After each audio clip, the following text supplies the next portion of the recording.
I probably get this question several times a day here on YouTube. What do I feed my kids? My husband and I follow a carnivore lifestyle. Do the kids also eat that way? I also get lots of questions about the safety of carnivore for children of all ages, and lots of questions about how to transition kids over to a more carnivorous lifestyle from the standard American diet. Today, I'm going to share with you exactly what my kids eat along with some example meals. Then we will go into answering some of these frequently asked questions. I'm Jenny. I've been doing a carnivore diet experiment since December of 2022 and tracking my progress through weight, measurements, DEXA scans, continuous glucose monitoring, blood work, and arterial scans, and sharing all of that information with you here on YouTube. My version of carnivore is BBB&E, which is beef, butter, bacon, and eggs. That is how I'm eating 90% of the time. I'll also eat fish a couple times a month. Maybe I'll do chicken once a month, and very, very limited amounts of dairy. I also use Element electrolytes, and I'd like to thank them for sponsoring today's video. Element is an electrolyte brand that has everything you need and nothing you don't, with 1,000 milligrams of sodium, 200 milligrams of potassium, and 60 milligrams of magnesium. On the carnivore diet, I am using their raw, unflavored.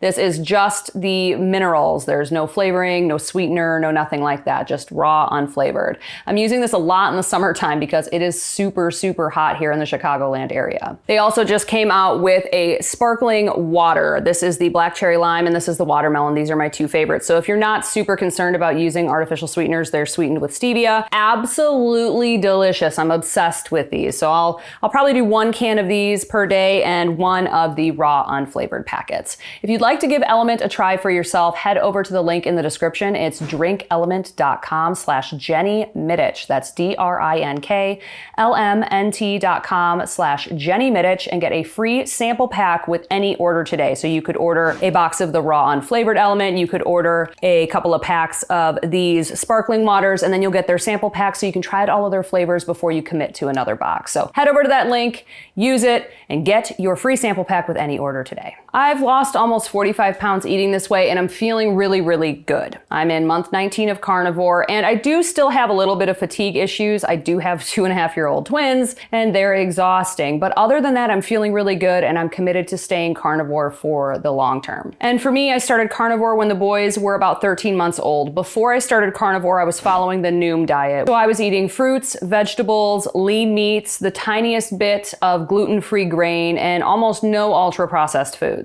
So the boys really haven't ever eaten a ton of sugar or vegetable seed oils or ultra-processed foods. As far as when they were babies, my boys did a mix of breast milk and formula. I had a C-section and my milk didn't come in for a few days after that. The boys were also in the NICU, so I pumped, and they did get the colostrum that comes out first, so we made sure they had that, but they were eating formula in the NICU. I continued pumping for 11 weeks after their birth, but I had very low supply and it was exhausting. So we transitioned over to formula full time after 11 weeks. I didn't use any fancy organic formulas or anything like that. We were in the middle of the formula crisis. If you remember that during the pandemic, there came a point when it was getting really hard to find any kind of formula. So I would just get what I could find. Thankfully, the boys didn't need any kind of like specialized formula or anything like that, but when I could find it, I was getting the Infamil Gentlease. We transitioned over to whole milk when the boys were 12 months old, which was awesome because we were spending over $800 a month on formula, so it was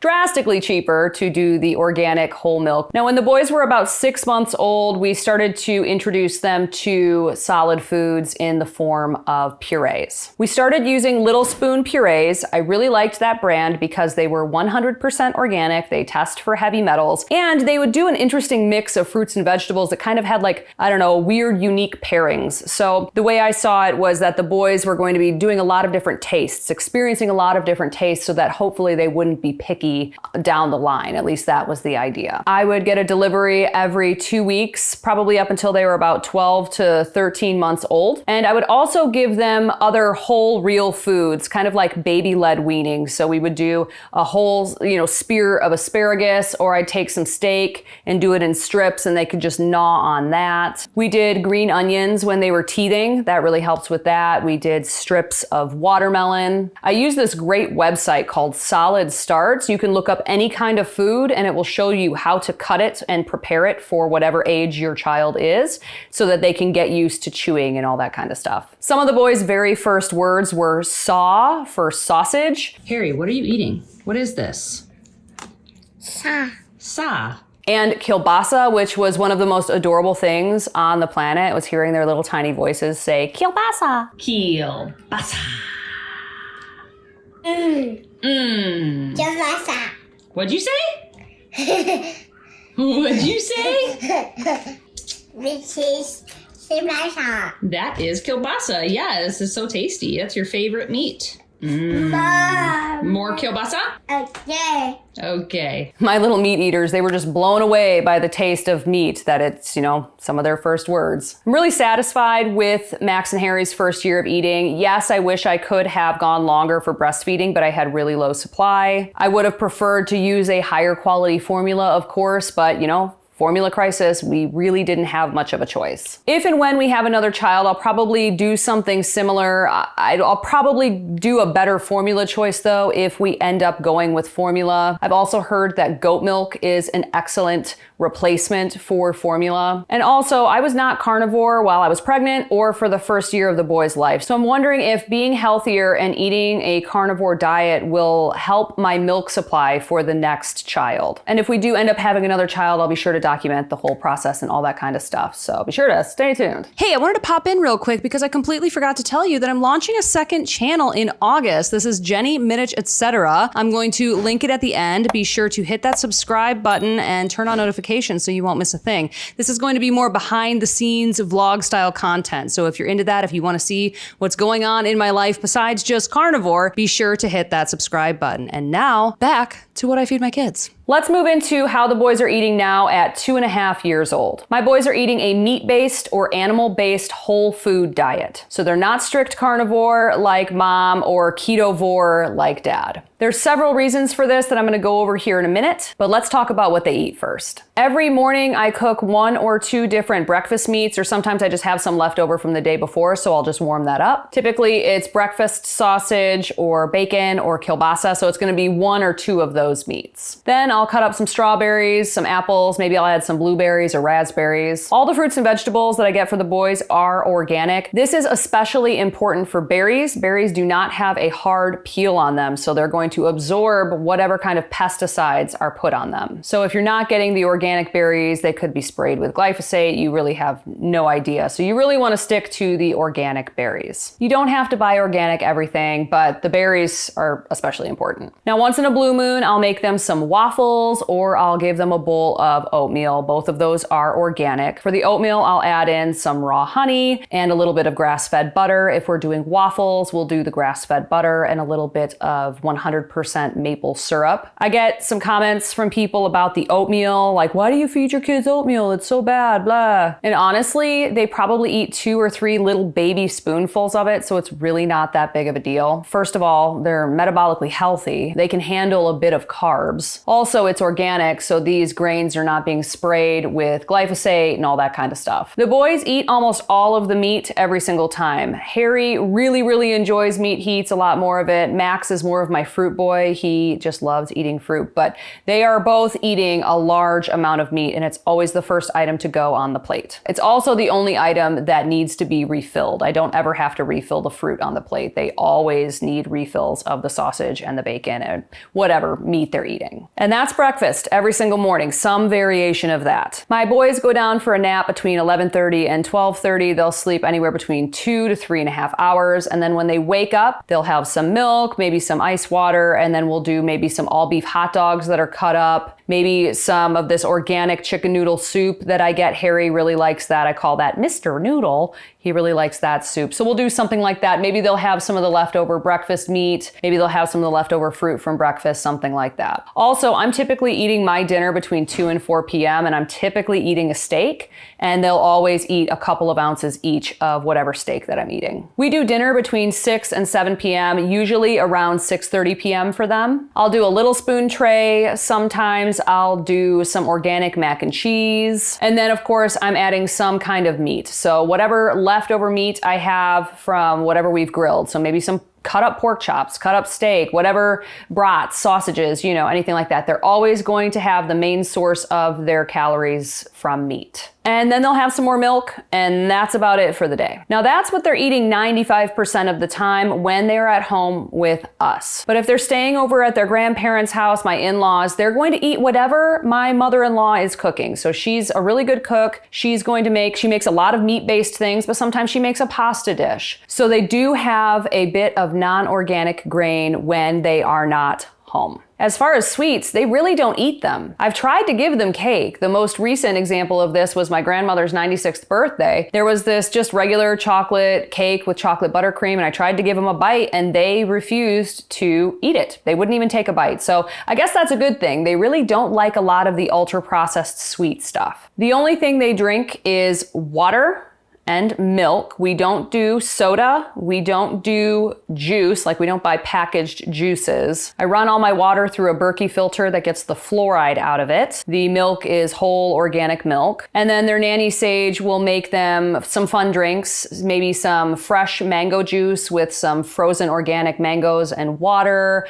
Sometimes they're making, smoothies with the fruit that's left over from breakfast and a little bit of milk. Sometimes they're making fresh squeezed lemonade, but it's always from a fresh source. It's not like a pre-packaged juice of some kind. So sometimes they'll make those, I don't know, maybe like once a week, a couple times a week, something like that. And then there's some days where they've only eaten meat for the day. So what I do is I put all of the items on a plate, I set the plate down in front of them, and the boys take what they want to eat. And some days it's just the meat from the plate. Some days it's just the fruit and vegetables. But the vast majority of the calories that are coming into their bodies are from the meat. Now, the reason I don't feed my kids a fully carnivore diet is not because I don't think it's safe. I think carnivore is completely safe for children and that it will give them everything they need to grow big and strong. There's a few reasons I don't feed my boys a fully carnivore diet at this point in their life. The first one is they are metabolically healthy. They can handle a little bit of carbs. Number two, I want them to be metabolically flexible. I want them to be able to go back and forth from using glucose as fuel and ketones as fuel. And then number three, I kind of want them to make this decision for themselves. They're only 2.5 years old. And they do make this decision for themselves on a daily basis when they choose to eat the meat. But as they get older,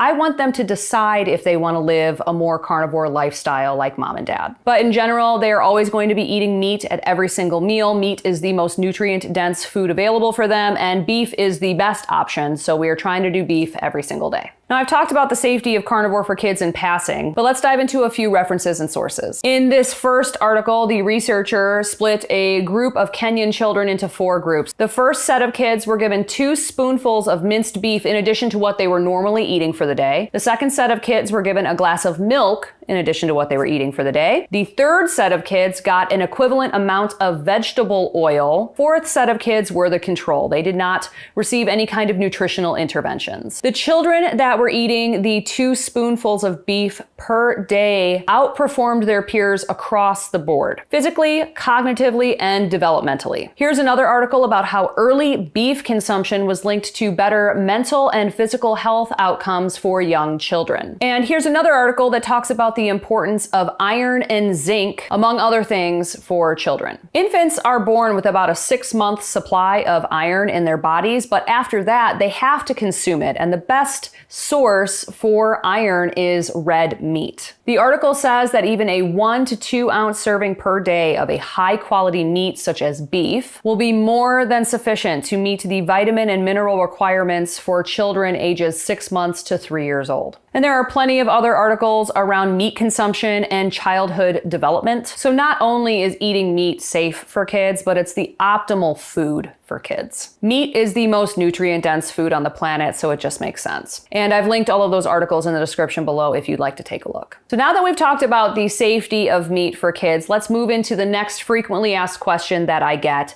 and that is, I'm trying to do carnivore and I want my kids to do it with me. How do I transition them over to the carnivore diet? My first tip is to start them as young as possible. My kids have only known a whole food, meat-based diet for their entire life. So for me, it's been pretty simple to transition them over. There are lots of really cute carnivore kid books out there that you can use to help you with the transition. This is one of them. I'm going to link this one in the description. This was a really cute book. But if you have older kids and you want to transition them over to carnivore, my next tip is just sit everybody down and have an honest discussion with them. Show them the benefits and then say, hey, let's just give this a try. Let's see how we feel after a month. Maybe frame it as a family experiment, because if they think that you're taking away the ultra-processed foods forever, they may not be as open to this transition. But if you frame it in a fun way and you frame it as something that's temporary, maybe they'll have a better reaction to it. My next tips are for parents of vegan or vegetarian kids. If you're dealing with an older child that is trying to be vegan or vegetarian, you may have a hard time transitioning them over to carnivore. Most of the vegan and vegetarian documentaries that are out there are categorically false and intentionally misleading people. And our youngest generation is being taken advantage of. The whole goal of the vegan agenda is to make the entire world vegan. So what they do is indoctrinate the young in the hopes that those young people will then grow up pushing the vegan agenda, forcing us all to adopt that lifestyle.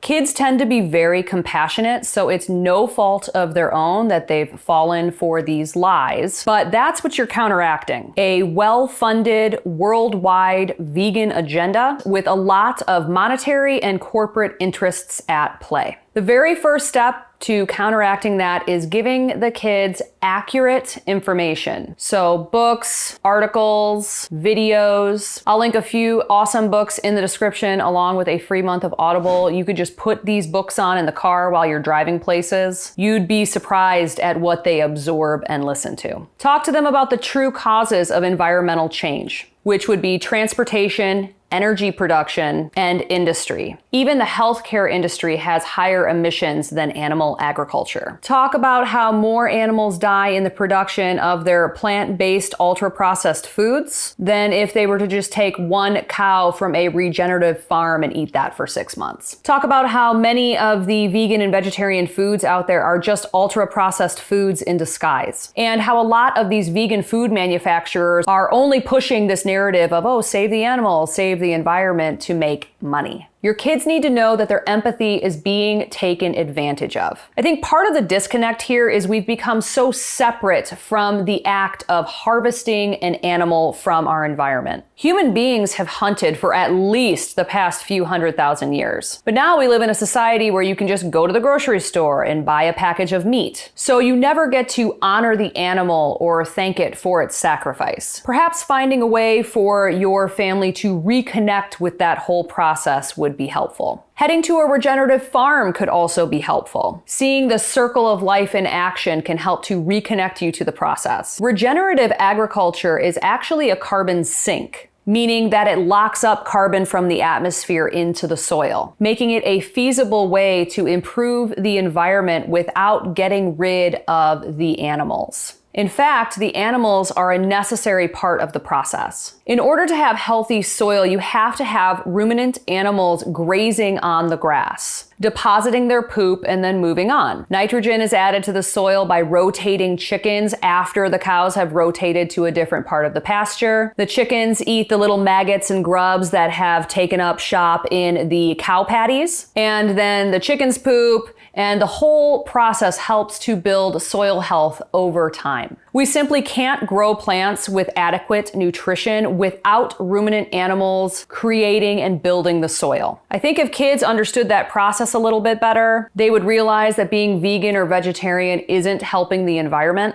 and that eating an ethically raised animal does not make you evil, it makes you human. I personally think a softer approach is better than just trying to force feed your kids. A lot of the kids that are trying to be vegan or vegetarian have really big hearts and they really do care about the animals. Moving back to some more tips for all parents, remember that you are the parent and you're buying the groceries. So when all the crap food stops showing up at your house, the kids are gonna have to eat something, and they're going to eat whatever you're cooking for them, even if they complain about it for a couple of weeks. There are tons of carnivore recipes here on YouTube that you can make that are super delicious and full of flavor. So I think you can get really creative and you can get these kids on board. But also, you don't have to force them to be full carnivore. If you cut the ultra-processed foods, the vegetable seed oils, the added sugars, the sugary drinks, and replace that with fatty meat, vegetables, and some low sugar fruit, that's going to be a much healthier route for your kids, regardless of if they're carnivore or not. If you can just cut all that stuff out, I would consider that a big win. The most important thing is that everybody's eating a whole, real food diet. If you're transitioning over to carnivore yourself, like just lowering the carbs over the next few months, you could slowly start eliminating all the bad stuff from everybody's diet and replace it with healthier, lower carb options. They may not even notice until there's almost no ultra-processed foods left in the house. And again, if you have small children, I'm going to say that this transition is going to be a lot easier. They just don't know any better, and hopefully they're not already addicted to all of those ultra-processed foods. But if they are, it'll just be a couple of weeks of difficulty and they will get over it. So for me, I'm really thankful that my kids were young and they'd never gotten the taste for the ultra-processed foods. They've only known this whole food, meat-based lifestyle. If you're thinking about getting started on carnivore and you'd like more information, I'm going to put my in-depth guide to the Carnivore Diet video right here. And if you're curious about what version of carnivore you should start with, I'm going to put that video right here. If you have any questions or comments, please leave them in the comment section below. I love hearing from you. I hope this video was helpful, and I'll see you in the next one.